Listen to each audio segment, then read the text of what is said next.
Hello guys मैं बिनी आपनलोকক स्वागतम जनाइছো मोर चेनेलटुলৈ आपनलोके যদি এতিয়ালৈকে मोर चेनेलটো সাবস্ক্ৰাইব কৰা নাই সাবস্ক্ৰাইব কৰি ল'ব। আজি মই এটা নতুন ভিডিও লৈ আহিছো ঔটেঙাৰ সৈতে মাছৰ জোল একদম সিম্পল এণ্ড ইজি প্ৰসেছত বনাইছো চাওচোন আহক। যদি ভিডিওটো ভাল লাগে আপোনালোকৰ ফ্ৰেণ্ডৰ লগত শেয়াৰ কৰিব। প্ৰথমতে এটা ঔটেঙা সৰু সৰু সাইজত কাটি লৈছো লগতে এটা ডাঙৰ সাইজৰ আলু কাটি লৈছো। এনেকুৱা ডাঙৰ মাছ লৈছো তাত নিমখ আৰু হালধি মিলাই লৈছো। এতিয়া তেলত অলপমান ফ্ৰাই কৰি লম। মাছ কিডখৰ ভালদৰে ফ্ৰাই কৰি লম। এতিয়া মাছৰ তেলতে অলপমান পাঁচফোৰণ দিছো। পাঁচফোৰণখিনিৰ লগত ঔটেঙা কিডখৰ ভালকৈ ভাজি লম। ঔটেঙাৰ লগতে আলু কিডখৰো দি দিছো। ভালকৈ ভাজি লম। তেলত অলপ ভাজি ললে ভাল হয়।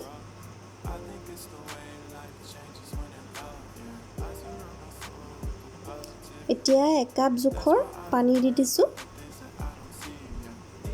এইখিনি ভালদৰে উতলিব দিম। এয়া উতলিছে ভালদৰে। তাত এতিয়া এড কৰিম আদা নহৰু গোটা কৰি ৰাখিছো। মই পেষ্ট কৰি দিয়া নাই, আপোনালোকে বিচাৰিলে পেষ্ট কৰি দিব পাৰে। ইয়াত এতিয়া অলপমান নিমখ দি দিছো। মই কিন্তু হালধি ব্যৱহাৰ নকৰো। অলপমান ধনিয়া গুড়ি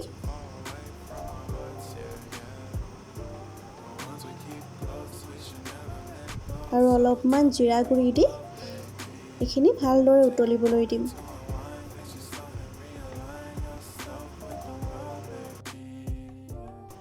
এয়া উতল আহিছে।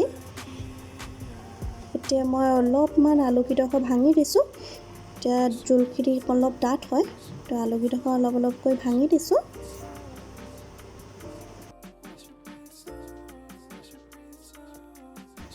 এতিয়া ইয়াত ভাজি ৰখা মাছ কিপিচ দি দিম।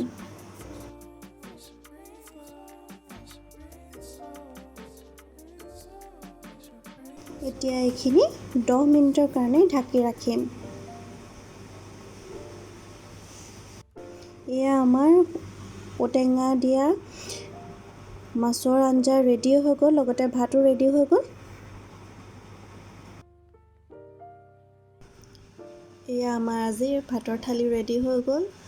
ঔটেঙাৰ সৈতে মাছৰ আঞ্জাখন বহুতেই টেষ্টি হয়। আপোনালোকে ঘৰত ট্ৰাই কৰিব আৰু কেনেকুৱা পালে মোক জনাব। আজি যদি মোৰ এই ভিডিওটো ভাল লাগিলে তেন্তে লাইক, শ্বেয়াৰ এণ্ড কমেণ্ট কৰিবলৈ নাপাহৰিব আৰু মোৰ চেনেলটো ছাবস্ক্ৰাইব কৰি দিব।